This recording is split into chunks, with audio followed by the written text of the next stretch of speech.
నమస్తే. ప్రస్తుతం మనతో పాటు సీనియర్ జర్నలిస్ట్ దాము బాలాజీ ఉన్నారు. ఆయనతో మాట్లాడదాం.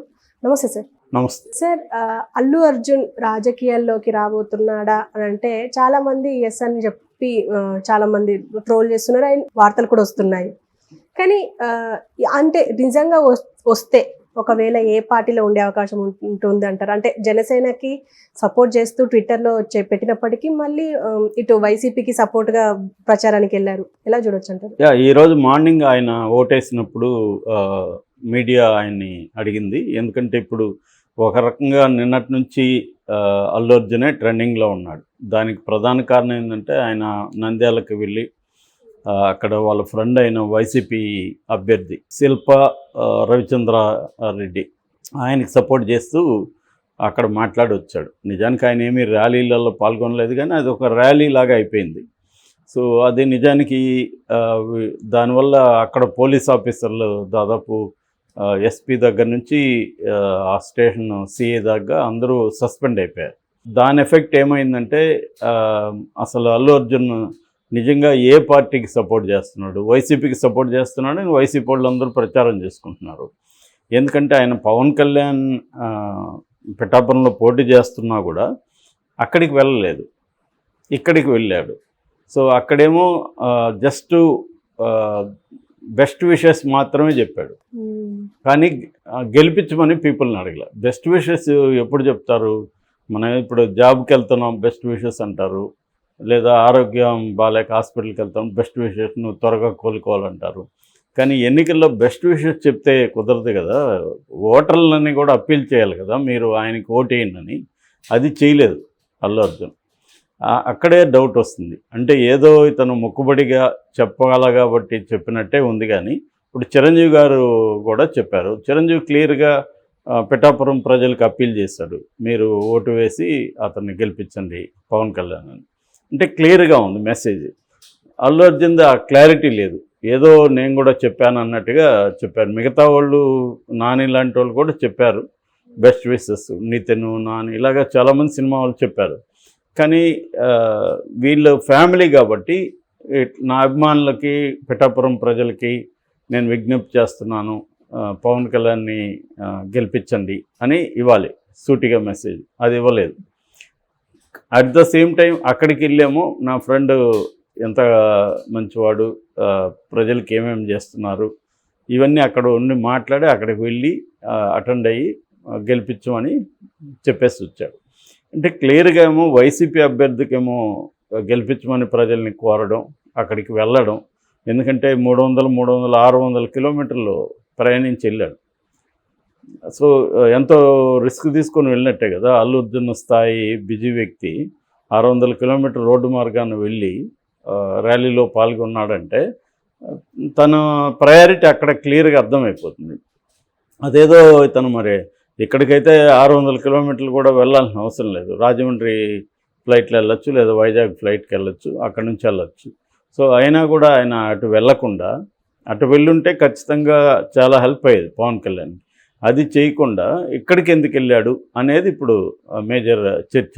ఇది ఎప్పుడైతే కేసు అయ్యి ఈసీ సీరియస్ అయ్యి సస్పెండ్ చేసి ఇవన్నీ చేసేసరికి ఇంకా అది వైరల్ అయింది బాగా. మామూలుగా సైలెంట్గా వెళ్ళొచ్చుంటే ఇంత వైరల్ కాదు. అది ఎప్పుడైతే అక్కడ పోలీసులను సస్పెండ్ చేయడం, సెంట్రల్ ఈసీ కమిషన్ సీరియస్గా తీసుకోవడం, దాని మీద విచారణకు కూడా ఆదేశించడం, డిపార్ట్మెంటల్ ఎంక్వైరీకి కూడా ఆదేశించింది. సో అందువల్ల అది ఇంకా బర్న్ అయింది టాపిక్. రెండోది ఏంటంటే చంద్రబాబు కూడా దీని మీద నిజానికి ఆయన స్పందించాల్సిన అవసరం లేదు, కానీ ఆయన కూడా స్పందించాలంటే ఆయనకు కూడా ఎక్కడో కాలింది.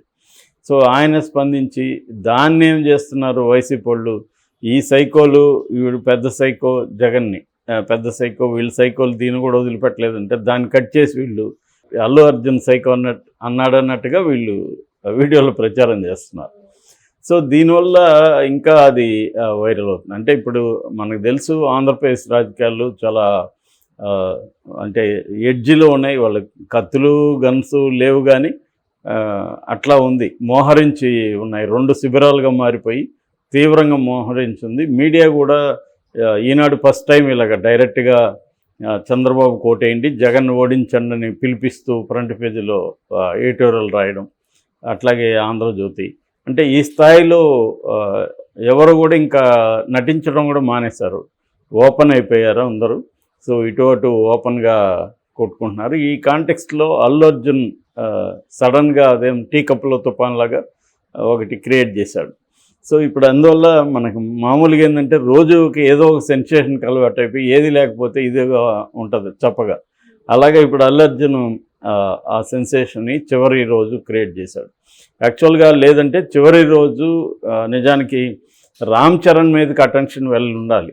ఎందుకంటే రామ్ చరణ్ డైరెక్ట్గా అక్కడికి వెళ్ళాడు వాళ్ళ అమ్మతో. అక్కడ కుక్కుటేశ్వర టెంపుల్లో ప్రేయర్ చేసి పోయి అక్కడ వాళ్ళ బాబాయ్తో కలిసి అప్పీల్ చేశాడు. నిజానికి ఆయన చుట్టూ అటెన్షన్ ఉండాలి, కానీ దాన్ని అల్లు అర్జున్ డైవర్ట్ చేసేసాడు. సో అల్లు అర్జున్ ఒక ప్లాన్డ్గా అయితే చేసినట్టుగానే అనిపిస్తుంది. మామూలుగా అయితే రవిచంద్రారెడ్డి కూడా నేను ఆయన్ని పిలవలేదు, ఎందుకంటే ఆల్రెడీ జనసేన అన్ని చోట్ల పోటీ చేస్తుంది కాబట్టి ఆయన పిలవడం నాకు ఇష్టం లేదు అని రవిచంద్రారెడ్డి చెప్పాడు. అల్లు అర్జున్ పిలవకపోయినా తనే వెళ్ళాడు. నిజానికి ట్వీట్ చేసి ఊరుకుండొచ్చు. లాస్ట్ టైం కూడా 2014లో కూడా ట్వీట్ చేశాడు, మా ఫ్రెండ్ గెలిపించండి అని చెప్పి ట్వీట్ చేశాడు, బెస్ట్ విషెస్ చెప్పాడు. ఇప్పుడు ట్వీట్ చేస్తుంటే సరిపోయిండేది, కానీ అతను వెళ్ళడం వెనక ఉద్దేశం ఏమిటి అనేది నిజానికి లాస్ట్ టైము జనసేన పోటీ చేయలేదు 2019లో. ఇప్పుడేమో జనసేన పోటీ చేస్తున్నప్పుడు అల్లు అర్జున్ తెలీదా తను వెళ్ళి అక్కడ సపోర్ట్ చేస్తే దీన్ని వైసీపీ వాళ్ళు ఎలా వాడుకుంటారు, దీని ఎఫెక్ట్ ఎలా పడుతుంది అనేది ఆయన తెలియనంత అమాయకుడేం కాదు కదా. సో క్లియర్గా అల్లు అర్జున్ మెసేజ్ ఇవ్వదలుచుకున్నాడు. నేను పవన్ కళ్యాణ్ వైపు లేను అన్న ఒక మెసేజ్ ఆయన ఇవ్వదలుచుకున్నాడు అనేది దీంతో అర్థమవుతుంది ఎవరికైనా. సో ఈ విషయాలను ఈరోజు మార్నింగ్ అడిగి మీరు రాజకీయాల్లోకి వస్తున్నారా అని ఆయన అడిగినప్పుడు ఆయన క్లియర్గా చెప్పింది ఏంటంటే, నేను రాజకీయాల్లోకి రావట్లేదు, నాకు ఇంట్రెస్ట్ లేదు, అట్లాగే నేను ఏ పొలిటికల్ పార్టీని కూడా సపోర్ట్ చేయను, నాకు ఖచ్చితంగా నా మద్దతు పవన్ కళ్యాణ్ గారికి ఉంటుంది. అట్ ద సేమ్ టైం అతను నా ఫ్రెండ్ కాబట్టి నేను ఫ్రెండ్ని గెలిపించమని అడిగాను అనేది మళ్ళీ అదే చెప్పాడు. అంటే ఒక క్లారిటీ అయితే ఇవ్వలేదు ఆయన అని చెప్పుకోవచ్చు. క్లారిటీ ఎక్కడి వరకు ఉందంటే రాజకీయాల్లోకి నేను రాననేది, అంతవరకు క్లారిటీ ఉంది. సో కానీ భవిష్యత్తులో అతను కూడా రావచ్చు అనేది కూడా అనిపిస్తుంది. ఎందుకంటే శిల్పా రవిచంద్రారెడ్డి చాలాసేపు ఇతని గురించి మాట్లాడింది ఏంటంటే, వాళ్ళ ఇద్దరు భార్యలు క్లాస్మేట్స్, అంటే అల్లు అర్జున్ వాళ్ళ భార్య ఆమె స్నేహారెడ్డి, ఇటు రవిచంద్ర వాళ్ళ వైఫ్, ఇద్దరు క్లాస్మేట్స్.